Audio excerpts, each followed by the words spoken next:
तारीख पर तारीख, तारीख पर तारीख, तारीख पर तारीख मिलती रही है, लेकिन हेलो दोस्तों, नमस्कार। आप देख रहे हैं जिला न्यूज। आज से शुरू हो रहा है सीआरपीसी। सीआरपीसी कब बना, क्यों बना, एक धारा से लेके सब धारा बताई जाएगी। तो इसका आरंभ कब हुआ, अध्याय 1 और धारा 1 के बारे में आज बात करेंगे। और इसका संक्षिप्त नाम है, और धारा 1 में सबका नाम ही होता है। और इस अधिनियम का संक्षिप्त नाम दंड प्रक्रिया संहिता 1973 है। इसका विस्तार जम्मू कश्मीर राज्य के सिवाय अब तो ये ख़त्म हो चुका है, ये पूरे राज्य में हो गया है, परंतु संहिता अध्याय 8, 10, 11 संबंधित भारत से ये अब ख़त्म हो चुका है।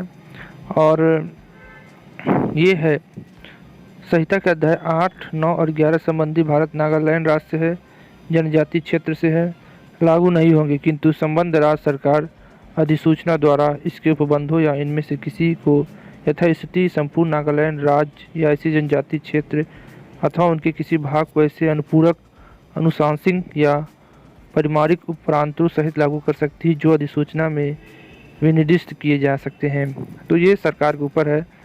और जनजाति क्षेत्र में इसका स्पष्टीकरण भी है कि इस धारा में जनजाति क्षेत्र के वो राज्य क्षेत्र अभिप्रेत हैं जो 1972 की जनवरी के 21वें दिन के ठीक पहले संविधान की फर्स्ट अनुसूची में पैरा 20 में यथा निर्देश असम की जनजाति क्षेत्र में सम्मिलित थे, और जो शिलांग नगर पालिका की स्थानीय सीमाओं के भीतर के क्षेत्र से भिन्न थे। ये इतना दूर आप इसमें से आप क्वेश्चन बन सकता है।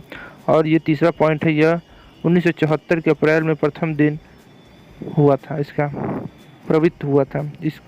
तो यह हमारा हो गया है एक, धारा 1 है। अब पढ़ते हैं सीआरपीसी धारा 2 में क्या है।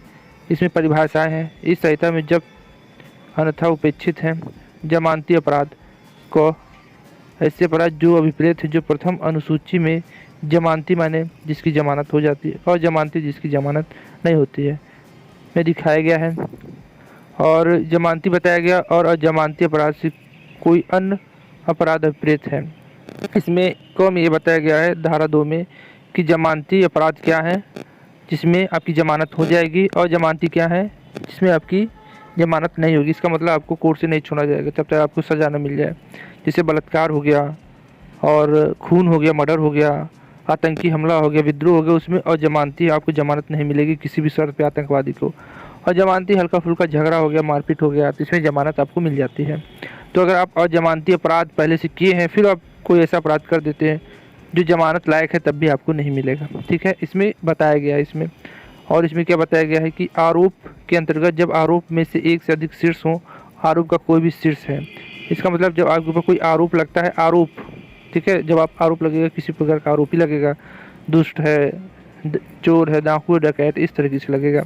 इसका कोई अपराध, इसका ख हमारा आरोप है समझ लीजिए, ग हमारा संज्ञेय अपराध, इसका मतलब बहुत ही संज्ञेय अपराध है, तुरंत गिरफ्तार करो, तुरंत इसके ऊपर कार्रवाई करो। आतंकवादी, बलात्कार, खून, मार, मर्डर, ये सब होते हैं संज्ञेय अपराध। असंज्ञेय अपराध क्या होते हैं, ठीक है, ऐसे अपराध अभिप्रेत जिसका संज्ञेय मामला, ऐसा मामला अभिप्रेत है जिसकी पुलिस अधिकारी प्रथम अनुसूची या तत्समय प्रवृत्ति किसी अन्य विधि के अनुसार वारंट के बिना ही गिरफ्तार कर सकती है।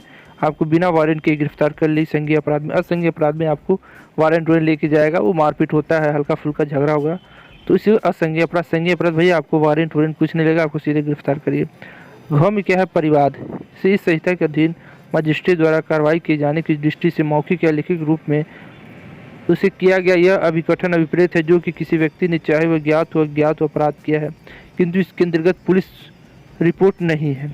ठीक है, इसका मतलब कोई विवाद हो गया और उसके बाद मौखिक रूप से या लिखित रूप से किया गया है, अभिकथन बताया गया है, जो व्यक्ति की चाहे ज्ञात हो अज्ञात हो, ठीक है, उसको व्यक्ति को ज्ञात है या अज्ञात है किंतु अपराध किया है उसने, उसको मालूम ही नहीं कि मैंने अपराध किया है, कि उसको मालूम है कि मैंने अपराध किया, किंतु इसके अंतर्गत पुलिस रिपोर्ट नहीं है और उसका कोई रिपोर्ट भी नहीं, उसने कोई अपराध किया है। मान लीजिए कोई व्यक्ति है, उसने कोई अपराध किया है, उसको भी नहीं मालूम है, उसके थ्रू अपराध हो गया है, ठीक है, या तो उसको अपराध किया है, उसको मालूम है या किसी ने रिपोर्ट नहीं लिखाया है, तो उसको क्या कहते हैं, परिवाद कहते हैं। वो स्पष्टीकरण आप देख लीजिए।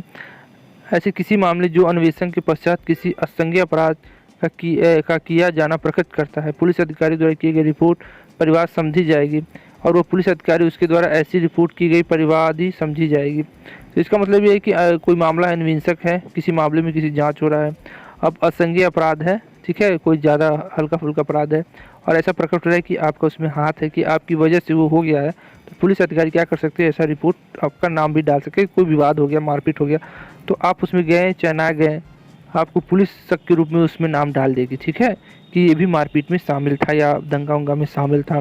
तो इसे क्या कहते हैं, एक विषय होता है वो बाद में ख़त्म हो जाता है। हमारा अगला क्या है, उच्च न्यायालय से अभिप्रेत है।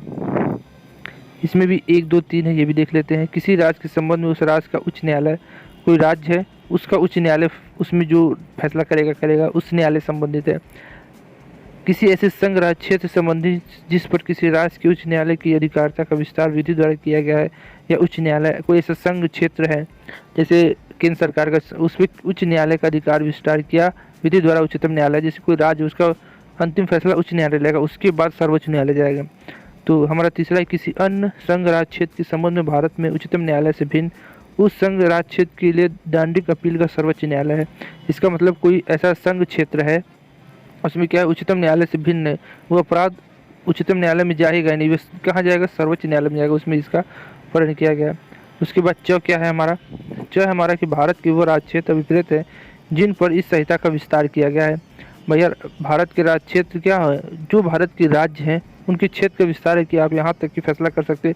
आप उत्तर प्रदेश है तो बिहार का कोई फैसला नहीं कर सकते, वो आपके न्याय क्षेत्र में नहीं आएगा। तो हर न्यायालय का एक न्याय क्षेत्र होता है।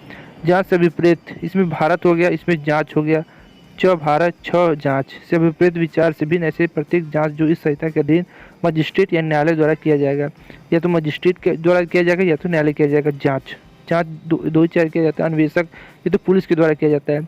अन्वेषक माने होता है छानबीन तलाशी के अंतर्गत सब कार्यवाही जो संहिता के अधीन पुलिस अधिकारी द्वारा या किसी भी ऐसे व्यक्ति द्वारा जो मजिस्ट्रेट द्वारा इस नियमित प्राधिकृत किया गया साक्ष्य एकत्र करने के लिए जारी कर सकते हैं। जैसे SIT की टीम बन जाती है तो वो क्या होती है, वो भी जांच कर सकती है। तो ऐसे अन्वेषक माने होता है कि अपना तलाशी लेना, जांच पड़ताल करना, ठीक है।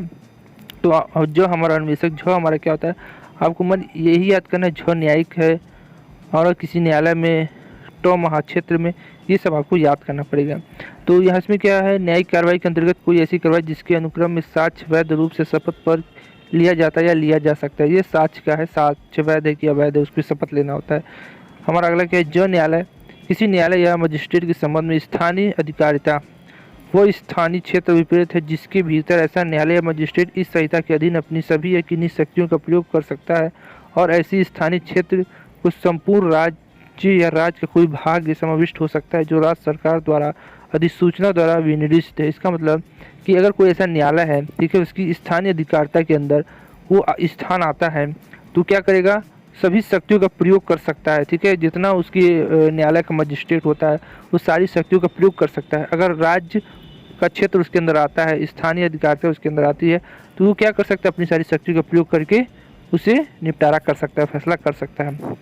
उसके बाद हमारा आ गया तो आ गया हमारा है महानगर क्षेत्र।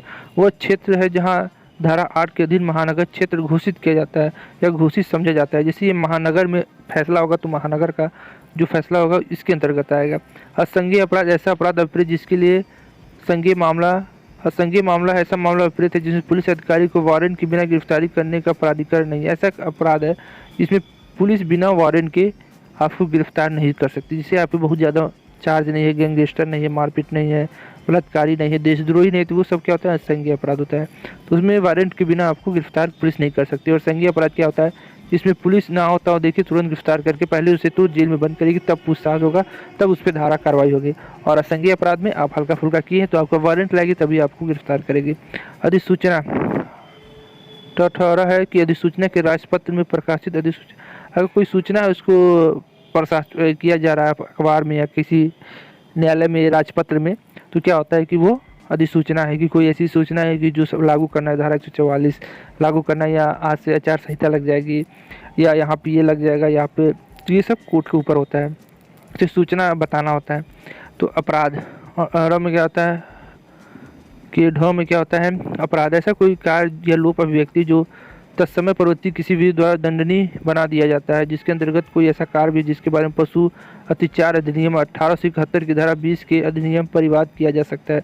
अपराध क्या होता है कि अगर आप किसी प्रकार का अपराध करते हैं, ठीक है, अगर आप वो पशु पे भी करते हैं अत्याचार, वो भी 1871 की धारा 20 के अधीन माना जाएगा। अगर पशु पर भी आप अत्याचार करते हैं तो वो भी क्या है, अपराध माना जाएगा। तो ये पूछा जाएगा कि अगर पशु पे अपराध हम करते हैं, मारते हैं, तो क्या वो अपराध की श्रेणी में आता है? तो हाँ, वो आता है।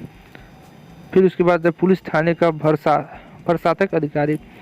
पुलिस थाने का भरसाधक अधिकारी के अंतर्गत जब पुलिस थाने का भरसाधक अधिकारी थाने के अनुपस्थित हो, बीमार हो या अन्य कारण से अपने कर्तव्य का पालन करने में असमर्थ हो, तब थाने में उपस्थित ऐसा पुलिस अधिकारी जो ऐसे अधिकारी की पंक्ति से ऊपर है या राज्य सरकार ऐसे निर्देश दे कि इस प्रकार उपस्थित कोई अन्य अधिकारी पुलिस, मान लीजिए कोई अधिकारी है वो नहीं उपस्थित है, उसकी जगह कोई दूसरे रैंक का अधिकारी जो उसके लमसम है तो उसको बना दिया जाता है। तो क्या स्थान के अंतर्गत गृह, भवन, तंबू, यान, जलयान भी होता है। ठीक है, स्थान क्या होगा, स्थान दिया गया है तो गृह होगा, भवन होगा, तंबू होगा, यान होगा, जलयान होगा, ये सब स्थान के अंदर आ जाएगा। ठीक है, तो क्या है हमारा, किसी न्यायालय में किसी कार्रवाई के बारे में प्रयोग किए जाने पर प्लीडर से ऐसे न्यायालय में तत्समय प्रवृत्ति किसी विधि द्वारा या उसके अधीन विधि व्यवसाय करने के लिए प्राधिकृत व्यक्ति विपरीत है। इसके अंतर्गत कोई भी व्यक्ति ऐसी कार्रवाई में कार्य करने के लिए न्यायालय की अनुज्ञा की नियुक्त किया गया है। इसका मतलब कोई न्यायालय कार्रवाई है और न्यायालय की कोई ऐसे विधि व्यवसाय करना चाहता है, ठीक है, विधि व्यवसाय जैसे वकील वकील करते हैं भैया, तो उसके लिए आपको क्या लेना पड़ेगा, न्यायालय से अनुज्ञा का नियुक्ति लेना पड़ेगा कि आप न्यायालय का कोई काम कर रहे हैं, विधि व्यवसाय कर रहे हैं। ठीक है, ये वकीलों के लिए है। कोई भी न्यायालय काम करेगा, कोई भी करेगा, कैंटीन खोलेगा, न्यायालय काम करेगा, वकील बनेगा, तो उसको क्या करना होगा कि न्यायालय जहाँ है उससे अनुमति लेना पड़ेगा, तो नियुक्ति होगा तभी आप काम कर सकते हो, ऐसे नहीं कर सकते। पुलिस रिपोर्ट में पुलिस अधिकारी द्वारा, अब हमारा द क्या है, पुलिस रिपोर्ट, याद रखिएगा, द पुलिस रिपोर्ट के पुलिस अधिकारी द्वारा 173 की उपधारा 2 क के अधीन मजिस्ट्रेट को भेजी गई रिपोर्ट होती है। 2 में क्या होता है, पुलिस अधिकारी क्या भेजता है, अधीन मजिस्ट्रेट को रिपोर्ट भेजता है। पुलिस थाना के कोठे भी चेकी के, पुलिस थाना होता है, कोठे भी चेकी स्थान अभिप्रेत है जिसके राज्य सरकार द्वारा साधारणतः या विशेषतः पुलिस थाना घोषित किया गया। इसके अंतर्गत राज्य सरकार द्वारा इस निमित्त विनिर्दिष्ट कोई स्थान क्षेत्र है, ठीक है, कोई थाना है भैया, उसका कोई स्थान होगा, कोई क्षेत्र होगा कि उसके अंदर जो इतने अपराध होंगे तो उस थाने के अंदर रिपोर्ट होगी। यहाँ की मुंबई में कर रहे तो गुजरात में आपका नहीं लिखाएगा, तो उस थाने क्षेत्र में होगा वहीं लिखाएगा। न क्या है, विहित, इस संहिता में अधीन बनाए गए नियमों द्वारा विहित अभिप्रेत है। अगर कोई नियम बना है तो भैया उसकी कार्रवाई होगी, क्या कार्रवाई होगी वो सब इसमें होते हैं। लोक अभियोजक के धारा 24 के अधीन नियुक्त व्यक्ति विपरीत है। इसके अंतर्गत लोक अभियोजक के निर्देश के अधीन कार्य करने वाला व्यक्ति भी होगा। अगर कोई भैया लोक अभियोजक है, ठीक है, अगर नियुक्त हुआ है धारा 24 के अंतर्गत, अगर वो कोई काम करता है तो उसमें इसकी बात कही गई कि लोगों के लिए जो काम करता है लोक अभियोजक, मान लीजिए कि किसी की नियुक्ति होगी, कोई नौकरी पा गया तो भैया उसका काम है कि ये काम करना है तो वो वही काम करेगा, ये नहीं कि इसको काम ये मिला है और जाएगा पुलिस का काम करने, कार्रवाई करना है। यहाँ ऑफिस का में ऑफिस में कलर का काम मिला है तो पुलिस का काम नहीं करेगा, जो काम मिला है वही काम करेगा। इसके बाद उपखंड, हमारा फ क्या है, फ उपखंड से जिले का उपखंड अभिप्रेत, जैसे कोई उपखंड है कोई जिले का, उस उपखंड में कौन सा मजिस्ट्रेट आएगा, कौन सा न्यायालय आएगा, वो सब इसमें बताया जाएगा। समन मामला, ऐसे मामला जिसमें अभिप्रेत, समन तो भैया सब कोई जानता है, जब किसी का समन आता है तो घर भर के हाथ पैर फूल जाते हैं, भैया समन आ गया, समन आ गया, हलचल मच जाता है, गांव में तो समन आ गया, पुलिस थाने में जाना पड़ेगा, उसके वारंट होता है, वारंट मामला नहीं है, जिसे समन आ गया आपको बुलाया जाता है कि इस बात के लिए, मान लीजिए न्यायालय में समन आ गया, न्यायालय में आपको गवाही देना है, तो ये सब समन भेजा जाता है, आपको वहाँ उपस्थित होना रहता है। ये नहीं कि आपका गिरफ्तारी होगा अब आप एकदम पकड़े जाएंगे, ऐसा नहीं होता है।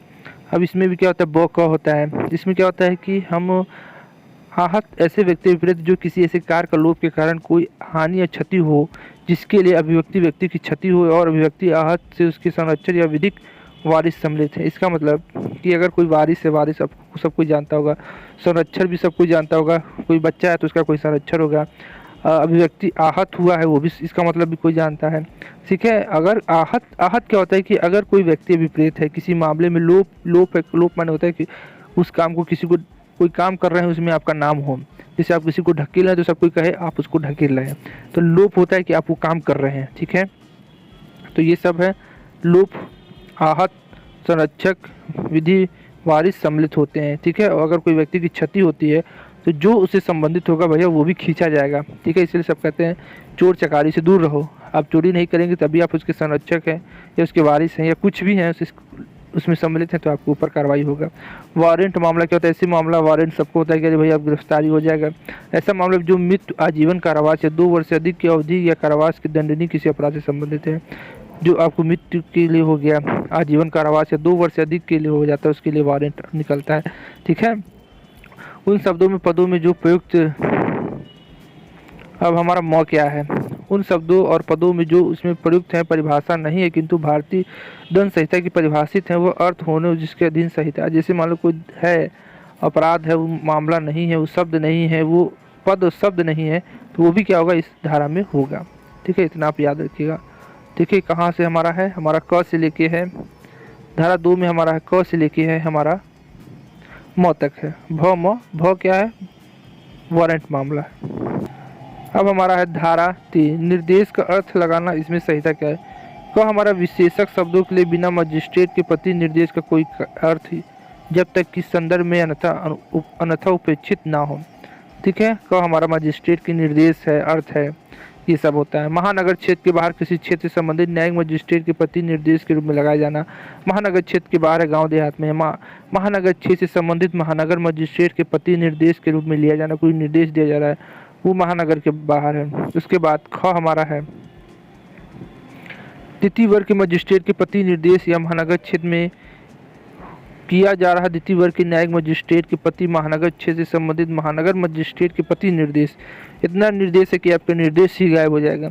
तो भैया इसमें क्या होता है कि अगर कोई मजिस्ट्रेट है, द्वितीय मजिस्ट्रेट है, अगर वो महानगर क्षेत्र और द्वितीय न्यायिक मजिस्ट्रेट के प्रति महानगर क्षेत्र से संबंधित महानगर मजिस्ट्रेट के प्रति निर्देश देता है। अगर मान लीजिए कोई द्वितीय वर्ग का मजिस्ट्रेट है, ठीक है, यहाँ कोई मजिस्ट्रेट है, मान लीजिए यहाँ महानगर क्षेत्र है, और द्वितीय वर्ग न्यायिक मजिस्ट्रेट अगर यहाँ का कोई द्वितीय नगर क्षेत्र है वहाँ पे भी, और प्रति महानगर क्षेत्र से संबंधित अगर ये यहाँ का फैसला सुना रहा है तो महानगर क्षेत्र का, मैंने यहाँ का, जैसे मान लीजिए कोई महानगर है उसका यहाँ का क्षेत्र है वहाँ पे फैसला सुना रहा है, तो क्या होगा? वो पूरे क्षेत्र में भी लागू हो सकता है, ठीक है। ये है कि किसी क्षेत्र के किसी क्षेत्र में फैसला सुनाया जाता है तो उसके प्रति महानगर क्षेत्र भी उसके अंदर आएगा, ठीक है। इसमें ग क्या है कि प्रथम वर्ग मजिस्ट्रेट के प्रति निर्देश। किसी महानगर क्षेत्र की संबंधित ये अर्थ लगाया जाएगा कि उस क्षेत्र की अधिकारिता का प्रयोग करने वाला महानगर मजिस्ट्रेट के प्रति निर्देश है। दूसरा क्या है? किसी अन्य क्षेत्र के संबंध में अर्थ लगाया जाएगा कि वह क्षेत्र के अधिकारिता का प्रयोग करने वाला प्रथम वर्ग न्यायिक मजिस्ट्रेट के प्रति निर्देश है। इसमें महानगर क्षेत्र है, ठीक है। अगर कोई क्षेत्र में कोई प्रथम वर्ग का मजिस्ट्रेट कोई नियम लगाता है, कोई क्षेत्र में कुछ करता है, अधिकारिता लेता है, तो वो पूरे महानगर क्षेत्र के अंदर वो क्षेत्र को माना जाएगा, ठीक है। वो महानगर क्षेत्र के बाहर फैसला नहीं कर सकता, वो किसी क्षेत्र के अंदर ही किसी का फैसला कर सकता है, वहाँ कार्रवाई कर सकता है। इसमें ये बताया गया है। वह क्या है कि मुख्य न्यायिक मजिस्ट्रेट के प्रति निर्देश या किसी महानगर क्षेत्र के संबंध में अर्थ लगाया जाएगा कि अधिकारिता का प्रयोग करने वाले प्रथम वर्ग न्यायिक मजिस्ट्रेट के प्रति निर्देश है। इस संहिता में जब तक कि संदर्भ में अन्यथा अपेक्षित न हो न्यायिक मजिस्ट्रेट के न्यायालय के प्रति निर्देश का महानगर क्षेत्र से संबंधित यह अर्थ लगाया जाएगा कि वह क्षेत्र महानगर मजिस्ट्रेट के न्यायालय के प्रति निर्देश है। और तीसरा है, जब तक कि संदर्भ में अन्यथा अपेक्षित न हो कि संहिता का प्रारंभ के पूर्व पारित किसी अधिकारिता अधिनियम है।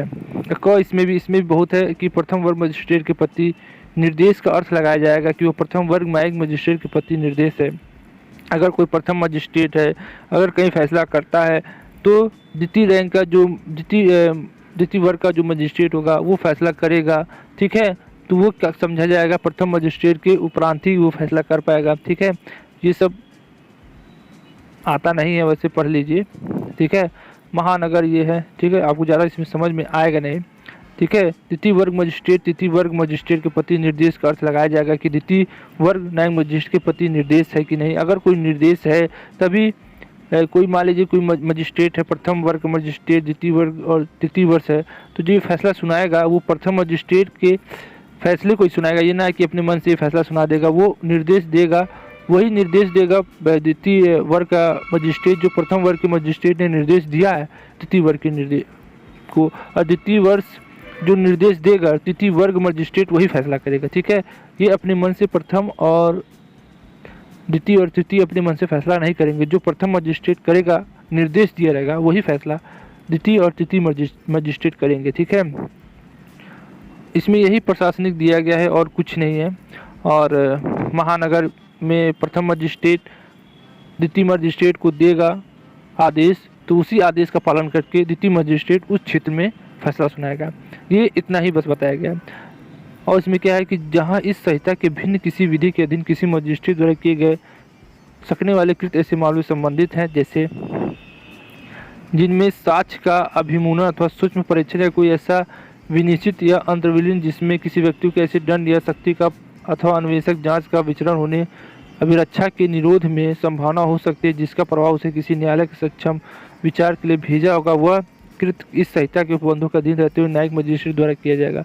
अगर कोई साक्ष्य है तो भैया उसका परीक्षण किया जाएगा, झूठ बोल रहा है सच बोल रहा है, उसको सुरक्षा दी जाएगी, उसकी जांच की जाएगी, अन्वेषण किया जाएगा, उसकी भी रक्षा की जाएगी।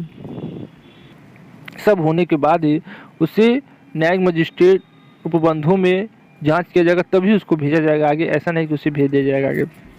हमारा रखा है प्रशासनिक कार्यपालक प्रकार, जैसे अनुज्ञापी का अनुदान, अनुज्ञापी का निलंबन या रद्द करना, अभियोजन की मंजूरी, अभियोजन को वापस लेना यथापूर्वक अधीन रहते हुए कार्यपालिका मजिस्ट्रेट द्वारा किया जा सकता है। इसमें क्या है कि प्रशासन द्वारा जो कार्यपालिका है, जैसे कोई अनुज्ञापन है, जैसे हमने ज्ञापन निकाल लिया, अरे आज इतने लोगों की भर्ती है, कल हम उस ज्ञापन को वापस भी ले सकते हैं, या कोई कार्य है उसको वापस भी ले सकते हैं। कोई ऐसा हो गया कि हमने गलत फैसला सुना दिया तो उसको हम वापस भी ले सकते हैं। ठीक है, तो इस तरीके से रद्द करना, वापस लेना, मंजूरी देना, ये सब क्या होता है, जो प्रशासनिक कार्यपालिका होती है उसके अधीन आती है। हमारा चौथा क्या है धारा, भारतीय दंड संहिता अन्य विधियों के अधीन अपराधों का विचार। भारतीय दंड संहिता 1860 का 65 के अधीन सब अपराधों का अन्वेषक जांच होगा, विचार होगा, संबंध में कार्रवाई होगी, उसके बाद ही होगा ना, कोई फैसला सुनाने से पहले उस पर जांच होगा, उसका अन्वेषक होगा, जांच पड़ताल होगा, पूरी जांच विवरण लिया जाएगा, तब ना फैसला होगा। दूसरा, किसी अन्य विधि के अधीन सब अपराधों का अन्वेषक जांच विचरण संबंधी अन्य कार्रवाई इन्हीं उपबंधों के अनुसार, किंतु ऐसे अपराधों के अन्वेषक जांच विचार या अंतर कार्रवाई की रीति स्थान के विनिमय करने वाली तत्समय प्रवृत्ति किसी अधिनियम रहती है। अगर कोई अपराध हो गया, ऐसा अपराध हो गया तो उसकी जांच तो होगी भैया, बिना जांच के कहाँ होगी, उसके अपराधों की जांच अन्वेषक होगा, पहले तो उसकी खोजबीन होगी, निरीक्षण किया जाएगा, जांच होगी, विचारण होगा, संबंध में कार्रवाई होगी उपबंधों के अनुसार, किंतु ऐसे अपराधों का अन्वेषक जांच विचारण अन्य कार्रवाई की रीति या स्थान का विनिमय करने वाली तत्समय प्रवृत्ति किसी अधिनियम के अधीन रहती है। वो जब होगा तो किसी नियम के अधीन ही सब होगा कि अपने मन से हो जाएगा, ये सब अपने किसी नियम के अधीन होगा, जो किसी होगा। भारतीय दंड संहिता 1860 का 45 के अंदर है। ठीक है, हमारी धारा 5 क्या है, व्यावृत्ति। इसमें प्रतिकूल किसी निर्देश उपबंधों के अभाव में इस संहिता का कोई ऐसी बात तत्सम प्रवृत्ति किसी विशेष स्थान विधि द्वारा या तत्समय प्रवृत्ति किसी अन्य विधि द्वारा प्रदत्त किसी विशेष अधिकारता या शक्ति या उस विधि के द्वारा विहित किसी विशेष प्रक्रिया का प्रभाव नहीं डालेगी। इसका मतलब इसमें किसी प्रतिकूल विनिर्देश उपबंधों के अभाव में, अगर कोई ऐसा निर्देश है जो किसी मतलब का है, किसी अभाव में है, उसमें कुछ कमी है उपबंध में, और संहिता में कोई तत्सम प्रवृत्ति नहीं है, विशेष या स्थानीय विधि पर, समझ लीजिए विशेष या स्थानीय विधि पर तत्सम प्रवृत्ति, ठीक है, अन्य विधि द्वारा प्रदत्त किसी विशेष अधिकारिता या शक्ति उस विधि द्वारा विहित किसी विशेष प्रक्रिया पर प्रभाव नहीं डालेगा। कोई भैया अधिकारी है, ठीक है, कोई ऐसा उपबंध है, कोई कुछ भी है, अगर जो नियम में लिखा है उसके ऊपर प्रभाव नहीं डाला जाएगा। ठीक है, जैसा है, जैसा जांच में पाया जाएगा वही होगा, और जो जांच में नहीं पाया जाएगा वो नहीं होगा। जो कार्रवाई के अंतर्गत लिखा है कि भैया चोरी करने पे 1 साल की सज़ा है तो उसको आप 10 साल नहीं कर सकते। ठीक है, अगर कोई खून किया है तो उसे आप माफ़ नहीं कर सकते। जो है अधिकारिता और शक्ति विधि के द्वारा ही किया जाएगा। अगर आपको वीडियो अच्छा लगा तो हमारे चैनल को लाइक से सब्सक्राइब करें। और हम लोग CRPC आज शुरू कर रहे हैं और पूरा पढ़ाया जाएगा, पूरी धारा आपको बताई जाएगी। फिर उसके बाद IPC होगा, फिर उसके बाद साक्ष्य अधिनियम होगा, ठीक है, फिर CPC होगा, सारे लाइन बाय लाइन बताया जाएगा, थ्योरी पढ़ाया जाएगा आपको। उसके बाद अगर कोई बचता है उसके बाद MCQ कराया जाएगा। इसमें बीच बीच में MCQ भी लाया जाएगा, जिससे आपको पढ़ाने के बाद MCQ से आपको पूरा स्पष्ट हो सके, आप पूरा कार्य को सही से कर सके। परीक्षा की तैयारी आपको कराई जाएगी। अगर आप PCSJ की तैयारी कर रहे हैं तो PCSJ बहुत ही जल्दी दिसंबर में निकलने वाला है। और अगर आप अभी से तैयारी करेंगे तभी आपका कल्याण होगा, वरना आपका कल्याण बड़ी मुश्किल है। अगर आप शुरू में कर रहे हैं, अगर पीसीएसजी का पहले पेपर दिए हैं, तो आपको सिर्फ इस समय रिवीजन करना है। जितना हो सके उतना रिवीजन करिए और इस बार क्लियर करिए। तो आज के लिए बस इतना ही, फिर मिलते हैं नई वीडियो में पार्ट 2 में। ये हमारा पार्ट 1 है, ठीक है, याद रखिएगा। और आशा करता हूँ कि वीडियो आपको अच्छा लगा होगा। जय हिंद, जय भारत। या तारीख, अगर आप उन्हें इंसाफ नहीं दे सकते तो बंद कीजिए।